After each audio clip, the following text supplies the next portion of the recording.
Welcome to the Toffee Blues, your source for all things Everton. I am Gerry. Joining me today are the brothers McAllister, Paul and Terry.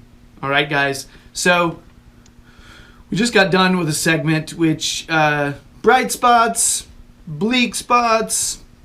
Yeah, it's a thing. But we're going to talk about a bright spot.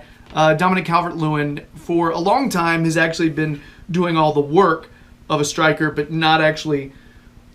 It's like, here's a good striker who doesn't score goals. And then people are like, well, that doesn't make him a good striker, eh? But guess what? He's scoring goals now. All right?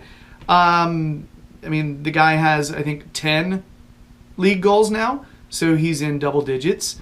And didn't even really score that many at the beginning of the season. It's a recent stretch of bagging a lot, which is awesome. So, Paul, let's talk about... there's so many places. I've got several talking points that we could begin here. I guess to start off with, who does DCL remind you of? Because I feel like this is always a tricky question. Like, is there another player that where you think about his characteristics?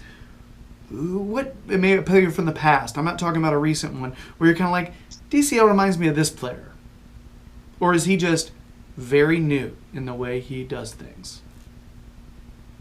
Little bit of both. I mean, I can't think of a specific player off the top of my head, because I think the type of player who Calvert-Lewin has always reminds me of is a type of player you don't really see anymore in this country, the second striker.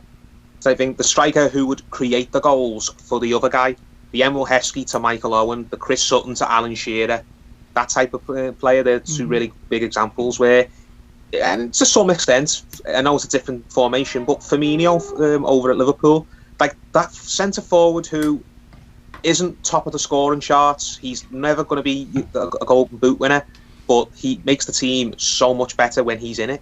So I think, and when he's not there, you notice a big difference. So, and Calvert-Lewin I've always felt, is just one of these players who, if he'd have been around 20 years ago, he would have been a brilliant player. He'd been playing for a real top team. Someone would have snapped him up. But I kind of felt that way of football. The old classic 4-4-2 had died out, and he wasn't good enough to be a lone striker, at least not in this league. But fair play to him. He's proven me wrong. He's getting the goals now that people used to always criticise him for not getting. His work rate hasn't dropped off at all. He's still working as hard as ever. And he's noticeably improved on certain things. He's improved to getting in the right areas, whereas he never seemed to ever be in the right areas a season or two ago. He's linking up play better now. He's developing little partnerships with Bernard and now with Richarlison, and now he's just started a new one with Moise Keane. So DCL, for a long time, I didn't see it. I felt he was just going to be one of these players who we persevere with for too long, and we should sell him while we could probably still get some money for him. But I'm very happy to be proven wrong, and I'm hoping he keeps proving me wrong. So DCL is right in the good books with me at the minute. Terry, I guess you can have a similar question. I don't know if you're gonna is there any particular player where you're kind of like, you know what, DCL reminds me of so and so, or do you want to go another direction and start thinking about, what's his ceiling?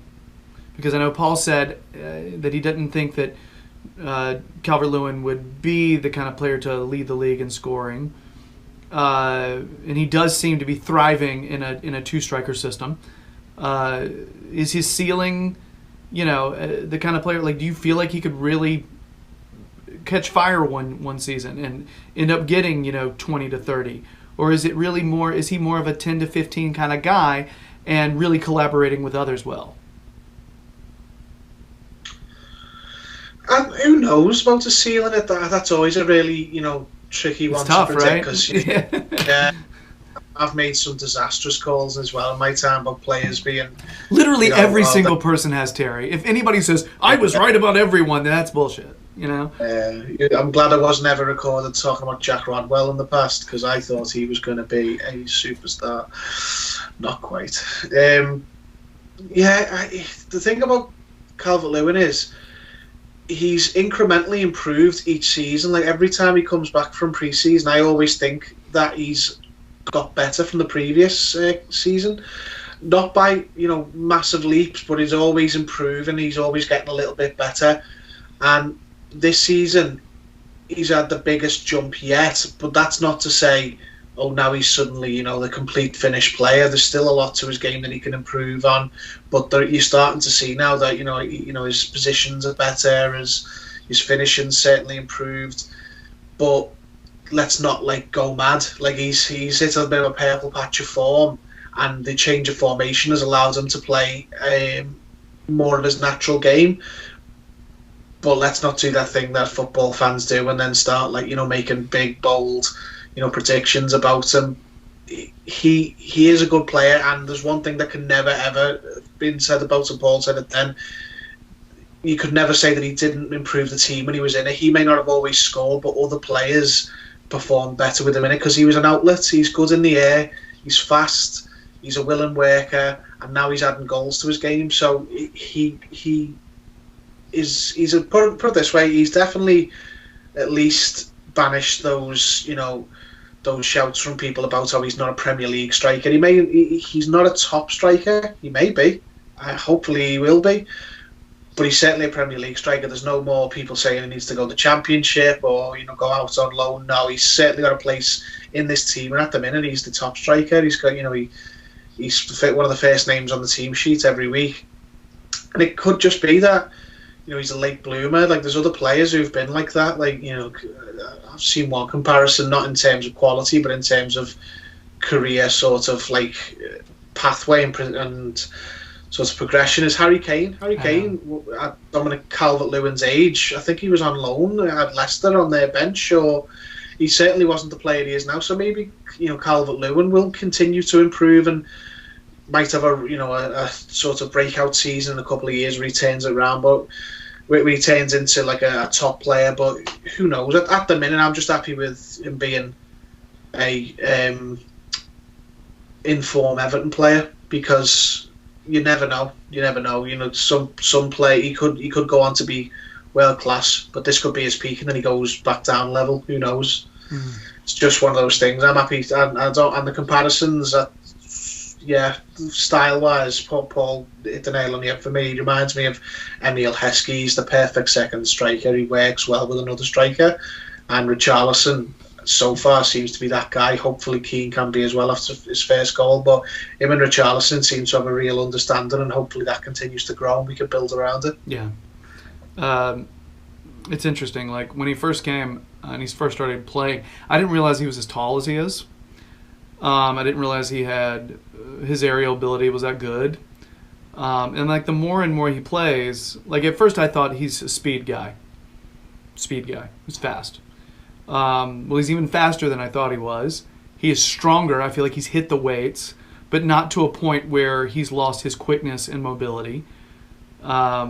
He's probably our best attacking player at winning the first ball. There's no other attacker who is anywhere close to being as good as he is in the air. No one is even close. He wins the most 50-50s in our team by far. Yeah, it's not even close. I mean, he's just, and it's not just the fact that he's tall. He can jump. He is an athlete. He is his touch is good. His vision is good. His passing is very sound. I think the number one thing that I would say the weakest part of his game, which he's clearly working on now, is being clinical finishing. When you get that clear chance, where you got that one little window, do you finish? Is he over that hump? Terry, you actually beat me to it. I was going to ask, is this time to get excited or is it time to pump the brakes? And Terry's like, hey, easy. And so I think that's a rational reaction, especially from an Everton supporter, where, I feel like oftentimes we've gotten excited and then reality is like, no, dude, chill, I looked at his market value, because I was curious, because I know we didn't buy him for much at all.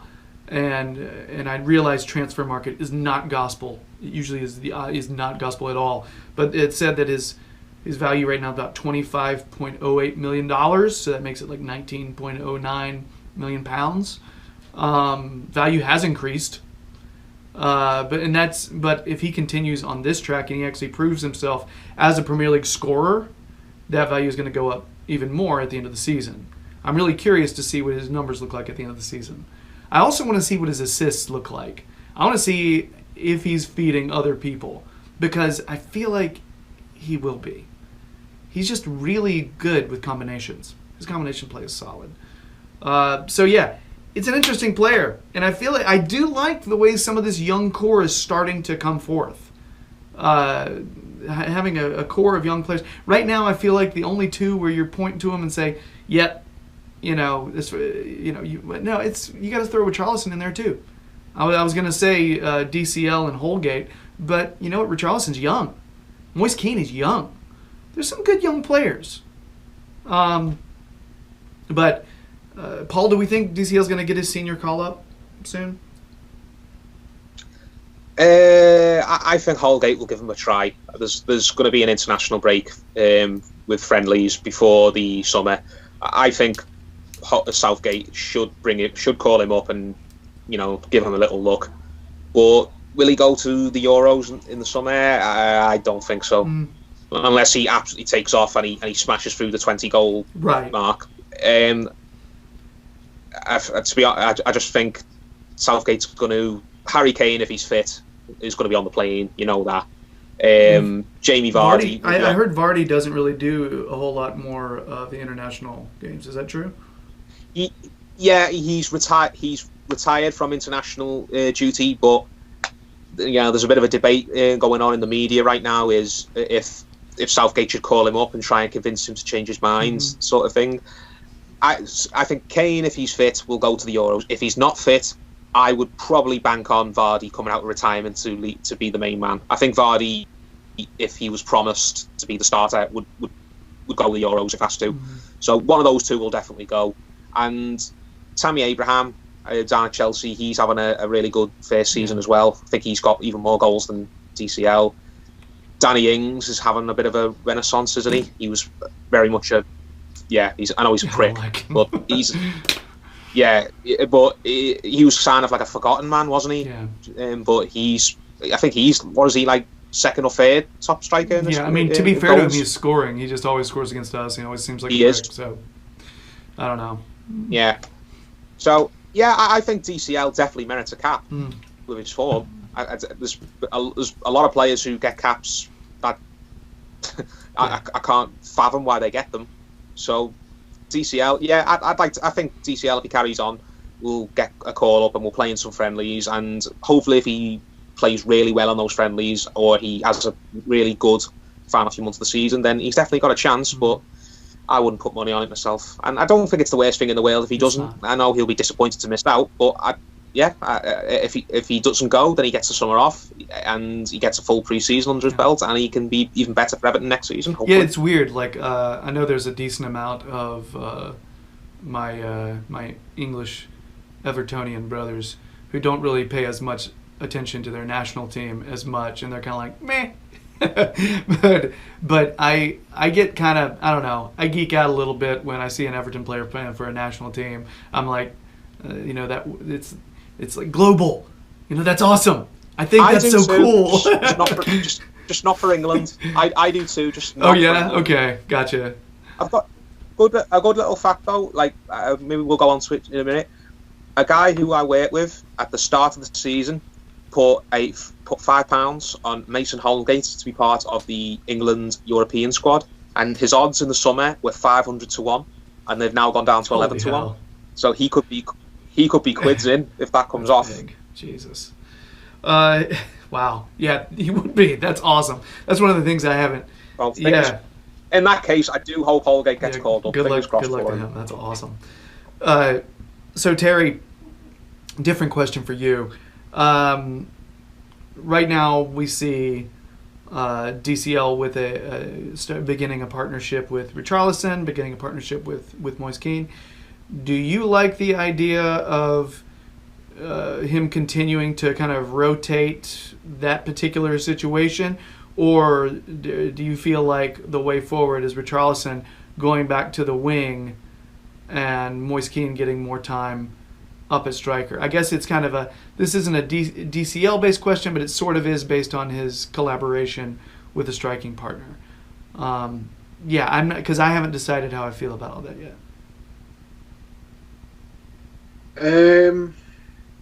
If we're going to carry on playing this formation, which at the minute I wouldn't see why we wouldn't carry on, I would still like to see Calvert-Lewin and Richarlison stay up front because, I'm a big fan of Moise Kean, but he is, goal notwithstanding, still only 19 and in a brand new league and getting to grips with everything. And I think a run of starts probably wouldn't really help him. I think that might overexpose him and he'd play himself out of form. I mean, I could be wrong, who knows? But I'd like to see Calvert-Lewin and Richarlison continue to start with Moise Kean coming in when there's fatigue, when there's injuries, coming off the bench on certain games where you want Richarlison as a wide player, but I can't see very many of them.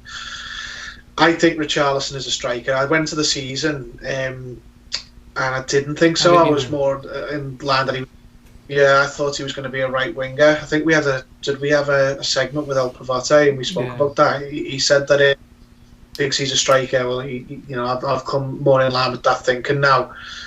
I think there are three strikers. I think even when we shoot Nias out of a cannon, this window to some unfortunate other club, or when we release him in the summer, I don't think we'll buy another striker. I think we'll have those three, and we might have a new sort of a replacement for Walcott who could double up. That kind of player. He could play both positions, and we'll just have three recognised strikers and rotate between the three of them. Because they're young, they're the future of the club, they're the type of players you want to build around. But I think short term, I think Moise Kean is still definitely number three of that combination. It's it's up to him to try and force the issue and make himself hard to put on the bench. See, the reason I like this conversation is competition. I feel like genuine competition for places is the goal. Paul, you mentioned in the other video, some people not having anybody to answer to. Well, sometimes being on your toes and knowing you could be replaced by someone just as competent as you are is what keeps you on your toes. You know what I mean? That's sort of that's sort of what you have to answer to is you perform, and if you don't perform, that guy who's looking over your shoulder who is equally good gets a run. And you get to chill for a couple of games because you played like shit. Like I said, healthy tension. That's exactly what I'm referring to. You want my spot. I'm not going to let you take it. These guys, there might be friends behind the scenes. They get along, but it's a case of, look, we both want the same thing. We both can't have it. If I mess up, you're taking what I have. Gotcha. Type thing, and I'm not going to let you do that. Agreed. That's actually one of the things that people talk about, like players from America who go to other countries to play. They talk about here it feels very comfortable and safe, and then you go over to Europe when the training is like you have one bad game, or if you slack off once, you're out for 4 games because you slacked. You know what I mean? And that's sort of, it seems like that's the way it's supposed to be. Is that, and that's something that it's hard to replicate here in America, that kind of atmosphere. Just because it's so like chill. There's no like cutthroat, attitudes towards it. So, anyway, okay. Well, have we done this? Anything else on DCL, guys? Yeah. No, maybe that number 9. Maybe getting that number 9 shirt's been the making of him. You don't know. Maybe the club putting confidence in him has given him a huge boost, and he feels that he is the main man now, and that's played a part. I think that's helping. I also think the system is just geared toward him. You know what I mean? It gears towards his strengths and the other strikers that we have.